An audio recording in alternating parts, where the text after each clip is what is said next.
I never imagined my wedding day would become the scene of family drama that changed everything. There I was, in my white dress, ready to marry Jake, my Navy SEAL fiancé, when my brother David decided to ruin what should have been the happiest day of my life. The ceremony had gone perfectly, but during the reception, after one too many drinks, David's lifetime of resentment exploded when he physically attacked me in front of all our guests. What he didn't count on was Jake stepping in, not just to protect me, but to expose the secret David had desperately tried to hide for years. You see, my brother had always been the golden child in our family, while I was the scapegoat. No one believed me when I tried to tell them who David really was. But that day, everything changed in an instant. I still remember the collective gasp from our guests when Jake grabbed the microphone. "Since David wants everyone's attention," he said, "I think it's time you all know what he's been doing to Sarah all these years." Growing up in a small town in Virginia, our family looked picture perfect from the outside. My dad was a respected local business owner, mom chaired every PTA meeting, and my brother David was the high school football star with a full scholarship to a prestigious university. Then there was me, Sarah, the quiet one who preferred books to touchdowns. David was 3 years older and could do no wrong in our parents' eyes. He was the all-American boy who'd carry on the family name and legacy. Mom and Dad attended every game, threw elaborate parties for his birthdays, and proudly displayed his trophies and awards throughout our house. My academic achievements, meanwhile, barely warranted a mention at dinner. I remember my high school graduation, where I was valedictorian. As I approached the podium to give my speech, I noticed my parents weren't in their seats. They had stepped out to take a call about David's summer internship. I delivered my carefully crafted words to an audience missing the two people whose approval I craved most. But David's golden child status masked a darker truth. When no one was looking, he would sabotage my projects, steal my belongings, and then deny everything when confronted. Once, when I was 15, I'd spent weeks working on a science project that was sure to win first place. The night before the fair, I found it destroyed in our garage. David claimed it must have been an accident, that he'd bumped into it while getting his bike. My parents accepted his explanation without question and told me I should have been more careful with my little experiment. What hurt most was how David would switch personas instantly. Around others, he was protective, charming, the model big brother. Alone with me, his eyes would narrow with contempt as he'd whisper, "No one will ever believe you over me." The dynamic continued into adulthood. David followed Dad's footsteps into the family business, while I moved to San Diego to pursue marine biology. The distance helped, but family gatherings remained tense. David would subtly undermine me, making comments about my modest career or asking loudly when I planned to settle down. My parents would nod in agreement, wondering where they went wrong with their daughter who moved so far from home. Then I met Jake during a naval research project I was consulting on. Unlike anyone else, Jake saw through David immediately. During our first Thanksgiving together, Jake noticed how David spoke to me when others weren't listening, how he accidentally spilled wine on my new dress, how he took credit for helping Mom with dinner when I'd been the one in the kitchen for hours. "Your brother is a textbook narcissist," Jake said afterward, "and I think there's more going on than you've told me." He was right. There was more. Something I'd discovered just before leaving for college. Something about David that would shatter the perfect image he'd cultivated. I'd found financial documents showing he'd been stealing from Dad's business for years, siphoning money to pay gambling debts. I confronted him privately, hoping he'd come clean, but he'd threatened to make my life hell if I ever spoke a word. After that, his treatment of me grew worse, the threats more explicit. For years, I kept the secret, partly out of fear, partly hoping David would change. When Jake proposed after 2 years together, I finally told him everything. We agreed to keep the peace until after the wedding, hoping David would behave himself on our special day. We couldn't have been more wrong. The weeks leading up to our wedding were a masterclass in family tension. My parents insisted on flying out to San Diego to help, which really meant criticizing every decision I'd made about the ceremony. Dad complained about the cost, even though Jake and I were paying for most of it ourselves. Mom questioned everything, from my choice of venue, a beautiful oceanfront property in La Jolla, to the seafood-focused menu that reflected both my career and the local cuisine. "Couldn't you have just had a nice church wedding back home?" she asked repeatedly. "Your cousin Melissa's wedding was so lovely, and everyone we know could have attended." The real trouble started when David arrived 3 days before the wedding, supposedly to fulfill his duties as a groomsman. Jake had reluctantly included him at my parents' insistence. David checked into the hotel, but spent most of his time at local bars rather than helping with preparations. The rehearsal dinner at a harborside restaurant should have been a joyful occasion. Jake's family, warm, boisterous New Englanders, tried their best to connect with my more reserved relatives. His Navy SEAL teammates, a tight-knit brotherhood who had become my extended family, filled the room with laughter. But David arrived an hour late, already smelling of whiskey. "Sorry I'm late," he announced loudly. "Had to make some important calls for the business. Actual work." He glanced meaningfully at me, knowing how I hated his implications that my research wasn't real work. During dinner, David dominated the conversation, telling embellished stories about our childhood that invariably portrayed me as clumsy, overly sensitive, or foolish. With each story, I felt myself shrinking, becoming that insecure little girl again. "Remember when Sarah thought she could try out for the swim team?" He laughed. "She nearly drowned in the shallow end."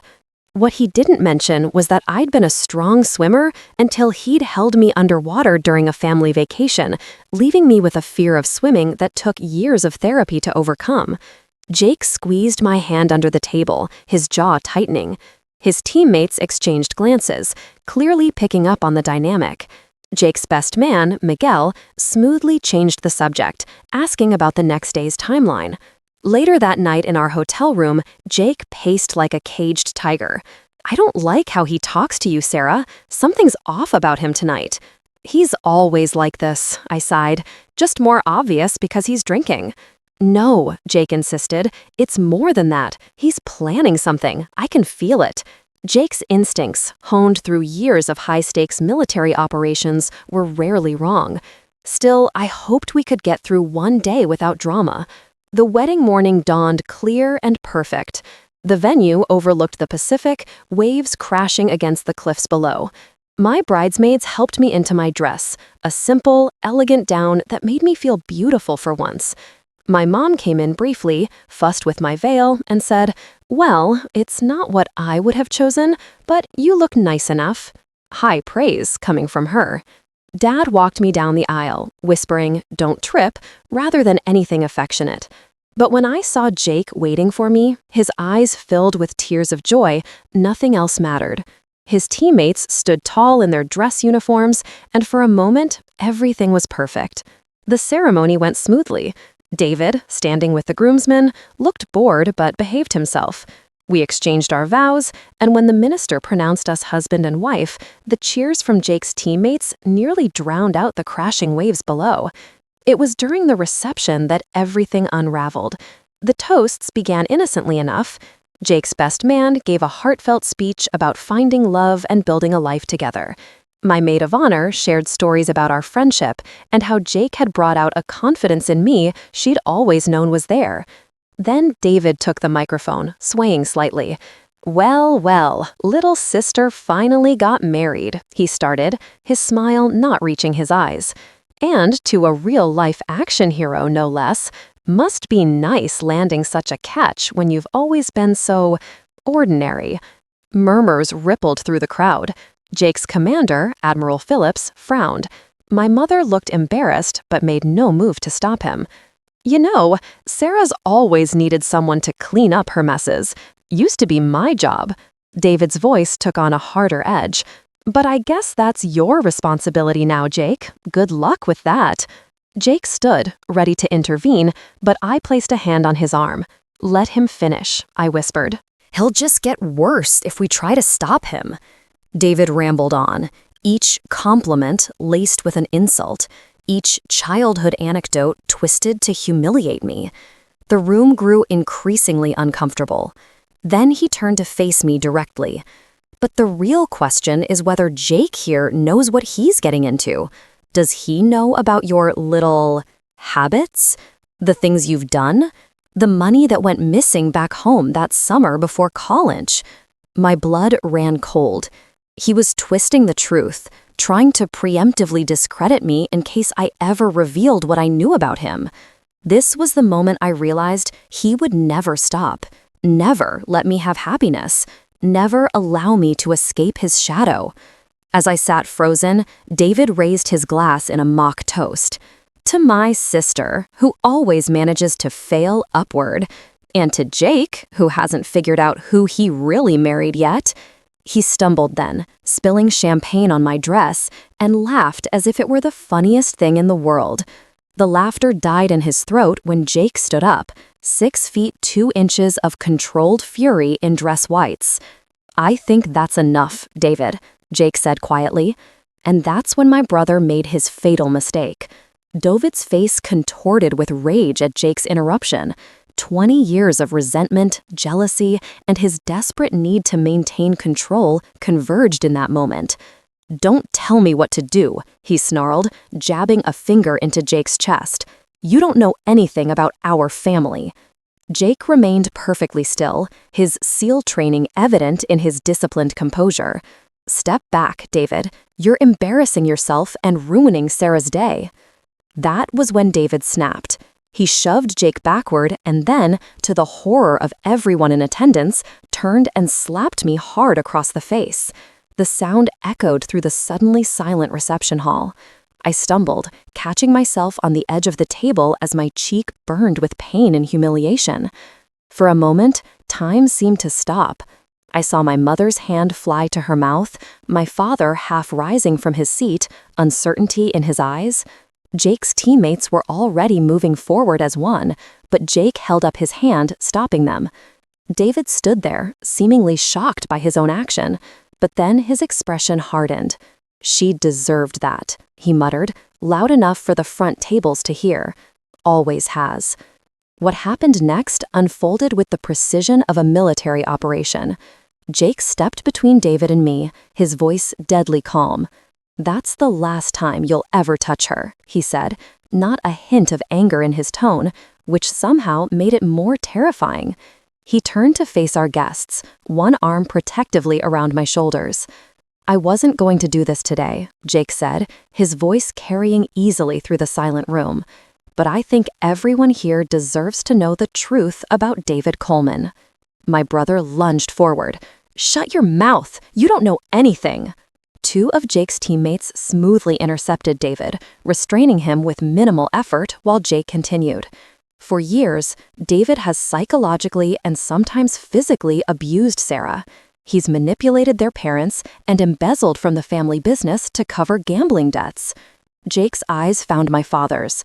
"Sir, he's stolen over $200,000 from you over the past 8 years. We have the documentation to prove it." My father's face drained of color as he stared at David, who had stopped struggling against his restraints, his face a mask of fury and fear. Jake continued, his voice measured. "Sarah discovered this years ago and confronted David privately, hoping he would make things right. Instead, he threatened her and escalated his emotional abuse. She kept his secret, protecting him even though he never showed her the same courtesy." Jake reached into his uniform jacket and pulled out a folded document. "This is a detailed record of transactions, account numbers, and dates. There's a complete copy in your hotel room, Mr. Coleman." He handed it to my father, who took it with trembling hands. "I didn't want to do this today," Jake repeated, "but I will not stand by and watch the woman I love be abused and humiliated on what should be the happiest day of our lives." David's face had gone from red to ashen. "He's lying," he stammered. "Sarah's always been jealous of me. She's making this up." "The evidence is right there," Jake cut in. "Bank records don't lie, David." My mother had begun to weep quietly. My father stared at the papers, then at David, decades of blind faith crumbling before our eyes. I found my voice at last.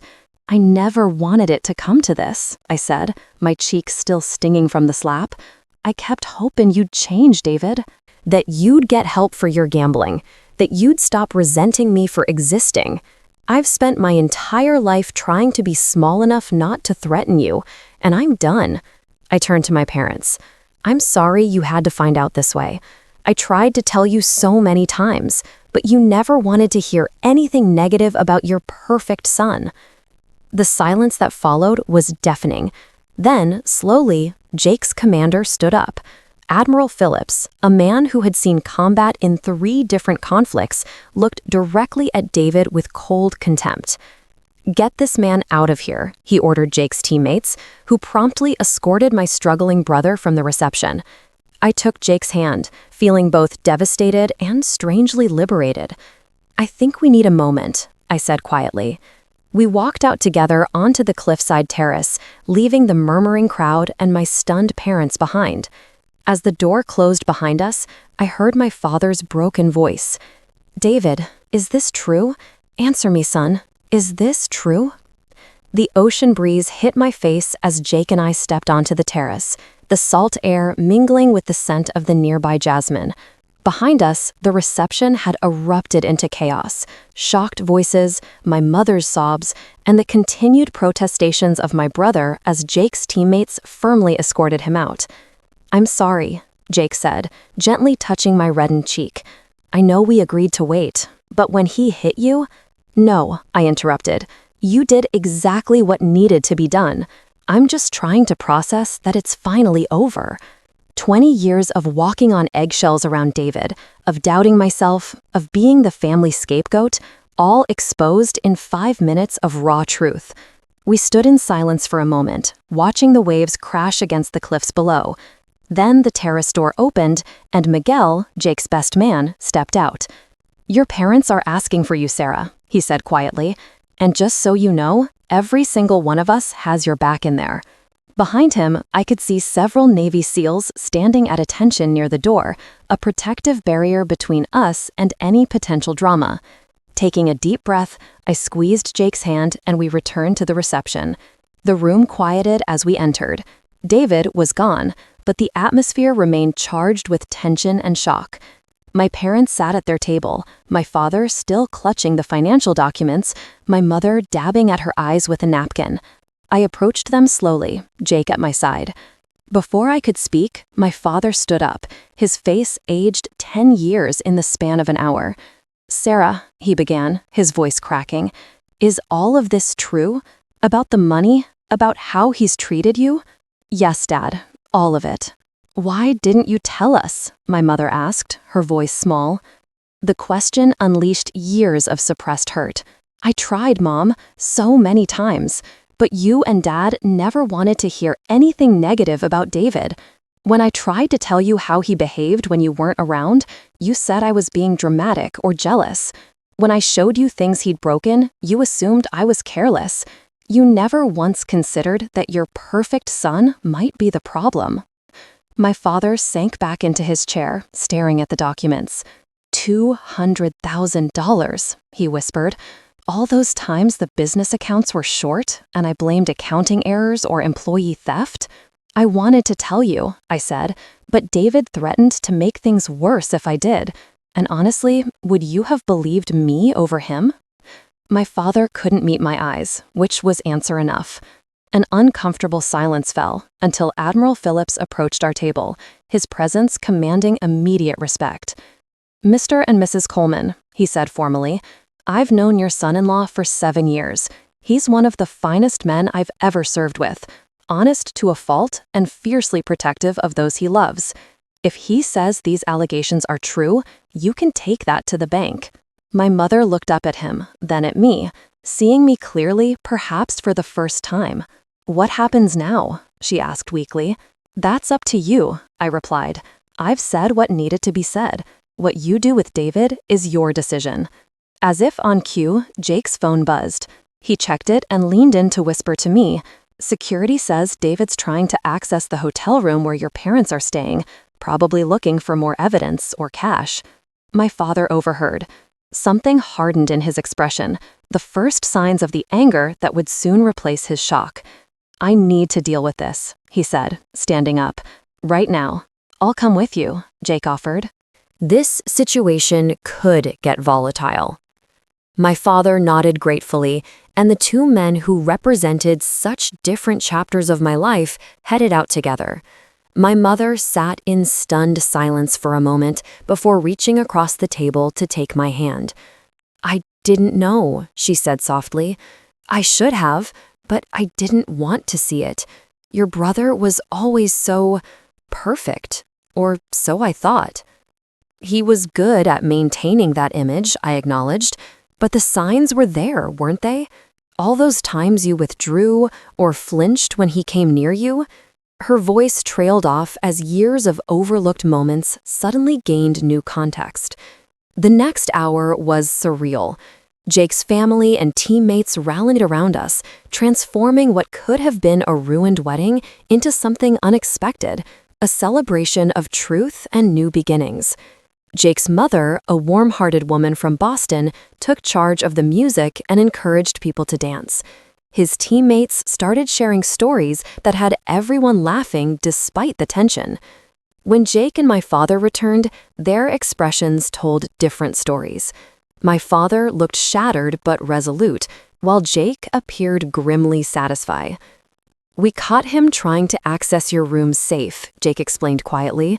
"He had already packed a bag, was planning to run."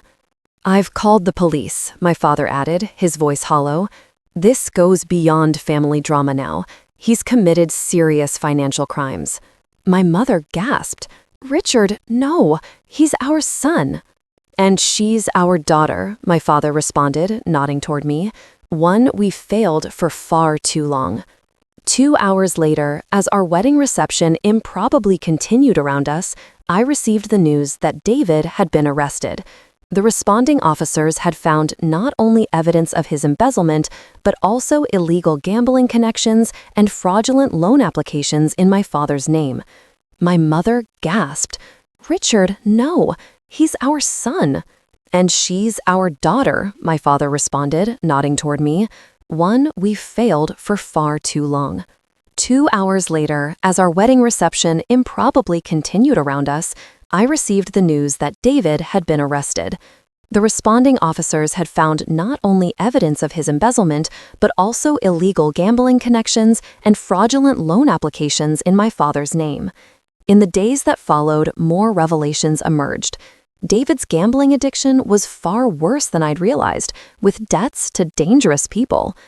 My father discovered that the family business was on the verge of bankruptcy due to David's actions. My parents' retirement savings had been decimated. Surprisingly, it was Jake's SEAL connections that helped salvage the situation. Admiral Phillips introduced my father to a financial advisor who specialized in helping victims of fraud.